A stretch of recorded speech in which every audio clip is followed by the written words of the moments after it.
ఏమైంది అత్తయ్య గారు? నన్నెందుకు ఇంత కోపంగా చూస్తున్నారు? నేను నిన్ను ఎంతసేపటి నుంచి పిలుస్తున్నాను? నీకు నిజంగా వినిపించడం లేదా, లేక అసలు వినకూడదనుకున్నావా? సారీ అత్తయ్య గారు, అది నా ఇయర్స్ ఇవి పెట్టుకున్నాను కదా, అందుకే మీ మాట నాకు వినిపించలేదు. ఎందుకు? ఇదేమైనా క్లబ్బా? చెవిలో ఇవన్నీ పెట్టుకుని తిరుగుతున్నావు? కానీ అత్తయ్య గారు, రేఖ కూడా రోజంతా ఇవి చెవులను పెట్టుకుని తిరుగుతుంది కదా పని కోసం. మరి నా పని గాసిప్స్ చేయడమేనా? అందుకే నేను కూడా యూజ్ చేస్తున్నాను. నాకు ఇంట్లో ఈ మాత్రం అధికారం కూడా లేదా? నీకు అధికారం కావాలా? వెళ్ళు, కింద పడింది తీసుకో.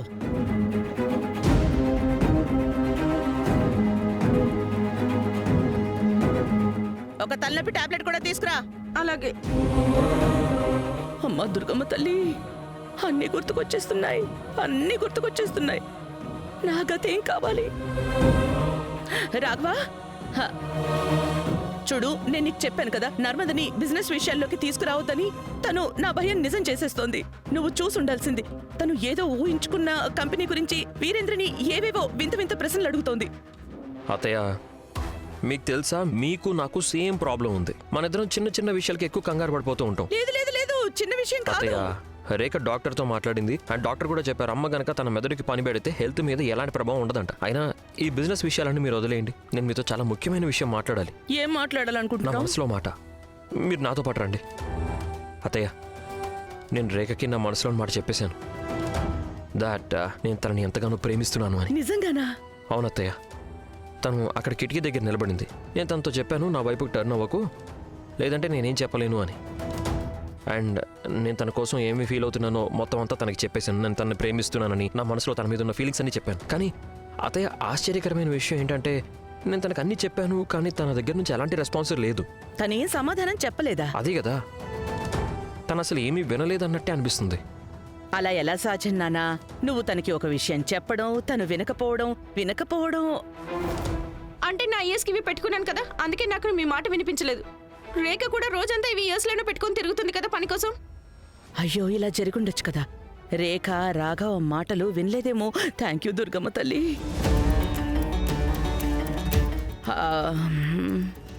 అత్తయ్య, మీరు నాకు చెప్పగలరా, రేఖ తన మైండ్లో ఏం రన్ అవుతుంది ఏంటి అని? రాఘవ, నేను పాతకాలం మనిషిని కదా నాన్నా. అందుకే నాకేం అర్థం కావట్లేదు, ఈ కాలం అమ్మాయిలు ఏం ఆలోచిస్తారో. కానీ నేను ఒక్క విషయం మాత్రం చెప్పగలను. నేను వయసులో ఉన్న రోజుల్లో అయితే నీలాంటి ఎవరైనా హ్యాండ్సమ్ లేక సక్సెస్ఫుల్ అబ్బాయి వచ్చి నాతో తన మనసులో మాట చెప్పుంటే నేను వెంటనే నా మనసు తీసి తన ముందు పెట్టేసుండేదాన్ని. అదే కదా అత్తయ్య, నేనంటే గౌరవమే లేదు. అత్తయ్య, మీరు ఇదే మాటని రేఖ ముందు చెప్పగలరా? అలాగే. రండి లాయర్ గారు, రండి. రాఘవ్, లాయర్ గారు నిన్ను కలవడానికి వచ్చారు. కేవలం నీకు మాత్రమే పేపర్స్ ఇస్తానంటున్నారు. ఏం పేపర్స్ ఇవి? మీ పేరు మీద కోర్టు నోటీస్ వచ్చింది. కోర్ట్ నోటీసా?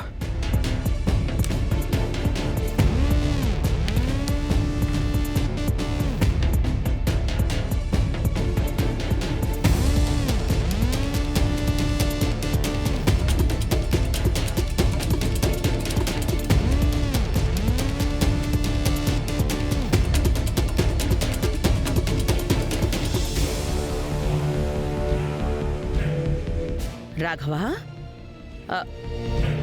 ఏం పేపర్స్ నాన్న అవి? డివోర్స్ పేపర్సా? ఎవరు ఫైల్ చేశారు?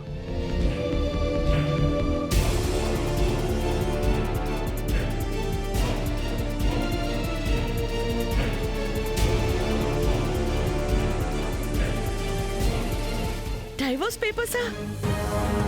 అరే, ఫైనల్ హియరింగా? రాఘవా, ఈ విడాకుల కాగితాలు మనం ఎలా ఫైల్ చేయగలం? నీకు రేఖకి విడాకుల కాగితాలంటే నువ్వైనా ఫైల్ చేయాలి, లేదంటే రేఖ అయినా. మరిది రేఖ కాకుండా ఇంకెవ్వరు చేయలేరు కదా నాన్న.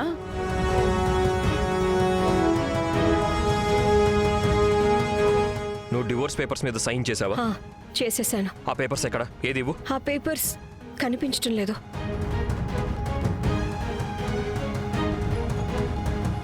వీరుబావ,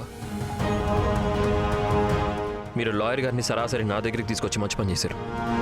ఇక మీద ఏం చేయాలో నేను చూసుకుంటాను. పదండి లాయర్ గారు, రండి.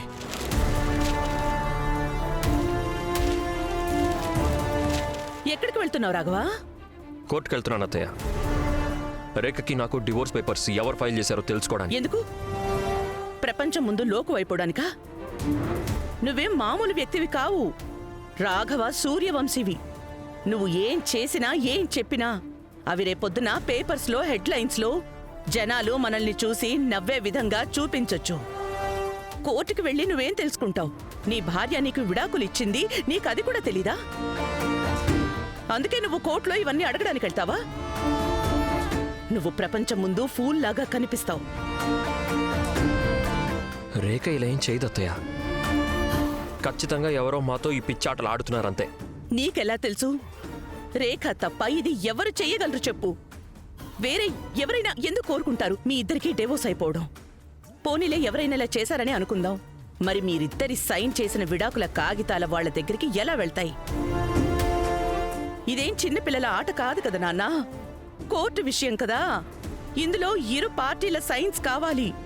చట్టపరమైన విచారణ జరుగుతుంది. సాక్ష్యాలుండాలి. అయినా సరే నీకు అనిపిస్తోందా ఎవరో మీతో ఇలా ఆటలాడుతున్నారు అని? ఎవరో మీతో ఇలా ఆటలాడుతున్నారు అని? నిజాన్ని కాదు అనడం వలన నిజమే మారిపోదు నాన్నా. నువ్వు ఒప్పేసుకో, ఇదంతా రేఖ చేసిన నిర్వాకమే. ఆ తర్వాత నువ్వే ప్రశాంతంగా కూర్చుని ఆలోచించుకో నీ తర్వాత నిర్ణయం ఏమవ్వాలో. ఎందుకు ఇలా చేస్తున్నావు నాన్నా? ఇది ఆలోచిస్తున్నావు కదా అత్తయ్య ఎందుకింత కఠినంగా మాట్లాడుతుందని. ఆవిడికి జాలే లేదు. ఆవిడకుండే పాషణం అనే కదా ప్రేమ అనే దానికి ఆవిడకే నమ్మకం లేదని. నేను కూడా నమ్మాలనుకుంటున్నాను.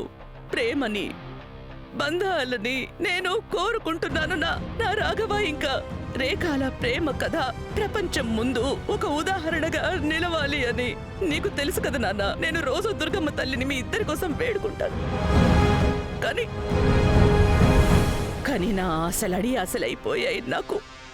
నాకిది దొరికినప్పుడు. ఇదేంటి?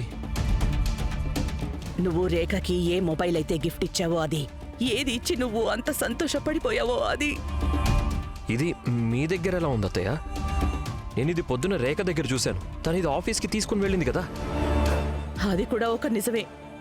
ఇది కూడా ఒక నిజమే. రేఖ నీ దగ్గర గిఫ్ట్ తీసుకుంది. కానీ ఎలా మురిసిపోయింది. ఏదో నువ్వు తన మనసును గుర్తించినట్టు, గెలిచినట్టు. ఆ తర్వాత తను తన చేతులారా ఈ ఫోన్ని, నీ మనసుని రెండింటినీ ముక్కలు చేసింది. ఆ తర్వాత తను రోహిత్తో చెప్పింది సరిగ్గా సేమ్ టు సేమ్ మొబైల్ తీసుకురమ్మని. మీరు అసలు ఇలా ఎలా చెప్పగలుగుతున్నారు అత్తయ్య? రేఖ ఇలా చేయడం కాదు కదా, కల్లో కూడా ఇలాంటి పని గురించి ఊహించదు. నేను కూడా ఇలాగే అనుకున్నాను.